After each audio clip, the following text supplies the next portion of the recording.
வணக்கம் நண்பர்களே. சிவபெருமான் சில பேருக்கு மட்டும்தான் சில சிறப்பான பாக்கியங்களை கொடுக்கிறார். அந்த சில பேர் வரிசையில முன்னணியில இருப்பவர் ராஜேந்திர சோழன். அந்த ராஜேந்திர சோழன் கட்டிய அந்த கங்கை கொண்ட சோழீஸ்வரம் இருக்கே, அங்க ஒரு 8 போயிட்டு வருவோம். வரீங்களா? ஒரு நிமிஷம். இதை வெறும் தொல்லியல் துறை பாதுகாக்கின்ற ஒரு கட்டிடக்கலையை மட்டும் ரசிக்கக்கூடிய உணர்வோட வராதீங்க. சிவனை பார்த்து தரிசித்து அவனுடைய அருளை பெற வேண்டும் என்கிற உணர்வோடு வாருங்கள். ஸ்கிப் பண்ணாம பாத்தீங்கன்னா அந்த பெருமை என்னன்னு உங்களுக்கு புரியும். வாங்க போவோம். அரியலூர் மாவட்டம் உடையார்பாளையம் வட்டத்தில் இருக்கிறது கங்கை கொண்ட சோழபுரம் கோயில்.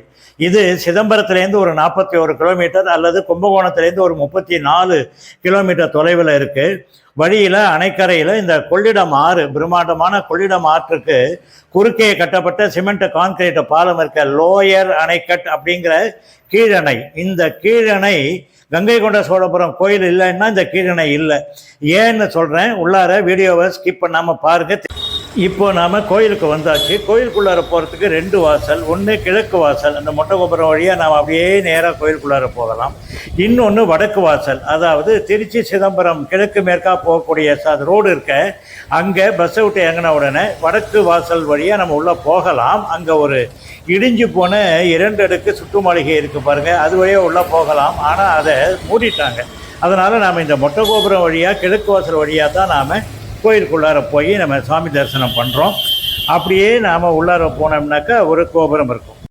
கிழக்கு வாசல் என்ட்ரன்ஸ்லேயே உயரமாக 2 கருங்கல் தூண்கள் கிட்டத்தட்ட 20 அடி உயரம் இருக்கும்.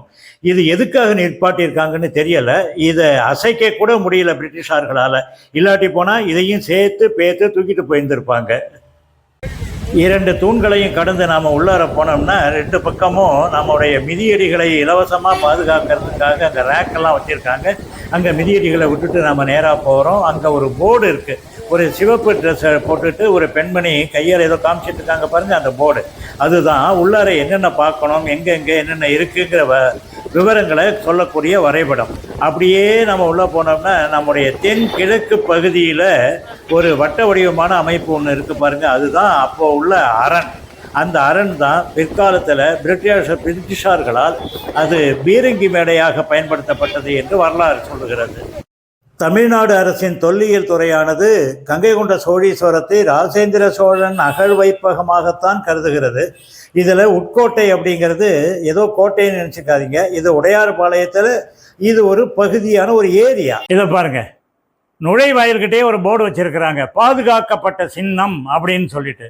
அதனால உள்ளார போய் எந்த சேதனம் விளைவிக்காம பார்க்கணும். தண்டனை உண்டு இல்லாட்டி போனா கவனத்தில் வச்சுக்கோங்க. இப்போ நாம கோயிலை நோக்கி நகர்ந்து போறோம். நடைபாதை போறா, காயர் மேட்டு போட்டிருக்கிறாங்க, தண்ணி பிடிச்சிட்டு இருக்கிறாங்க. வெயில் தெரியவே தெரியாது, குழுன்னு இருக்கும். நாம் போகிட்டு இருக்கிற நேரம் மதியம் 1 மணி, ஆனால் வெயில் தெரியலை. அதனால சந்தோஷமா சௌரியமா போகலாம். முதலாவது மொட்டை கோபுரத்தை தாண்டி உள்ளார போனோம்னா உயரமான கொடிமரம், அடுத்தபடியாக பலிபீடம், அடுத்தது பிரம்மாண்டமான நந்தி. இந்த நந்தியுடைய உயரம் 11 அடி, நீளம் 15 அடி, அகலம் 8 அடி.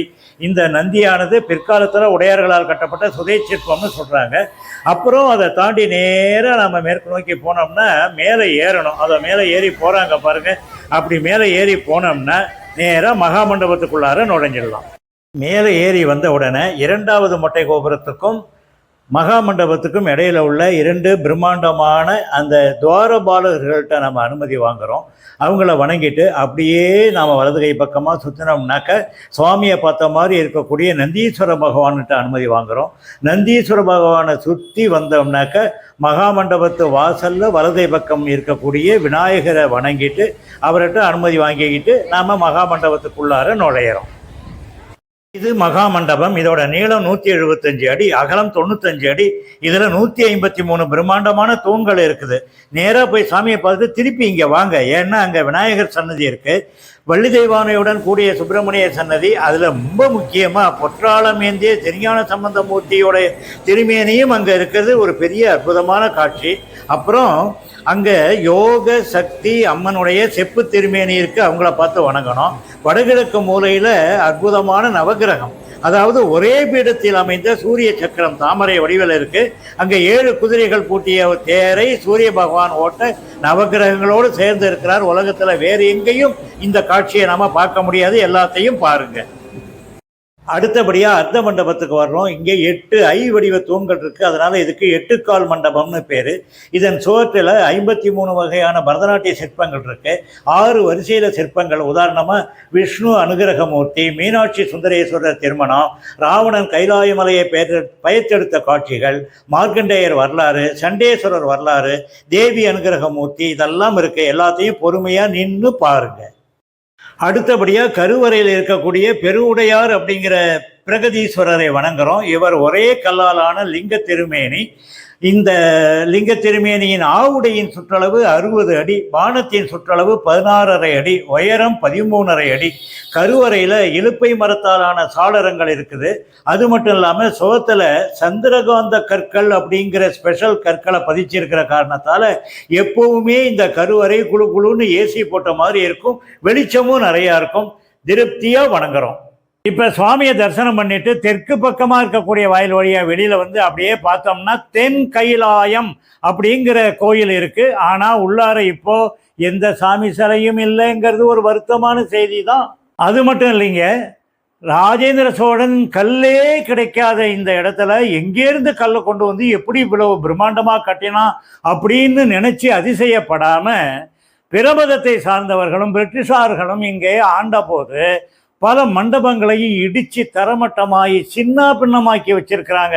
இதுவும் மனசுக்கு ரொம்ப கஷ்டத்தை தான் கொடுக்குது. சிவனே இவர்களையும் காப்பாற்றி கொண்டு இருக்கிறார் அப்படிங்கிறத மனசில் வச்சுக்கோங்க.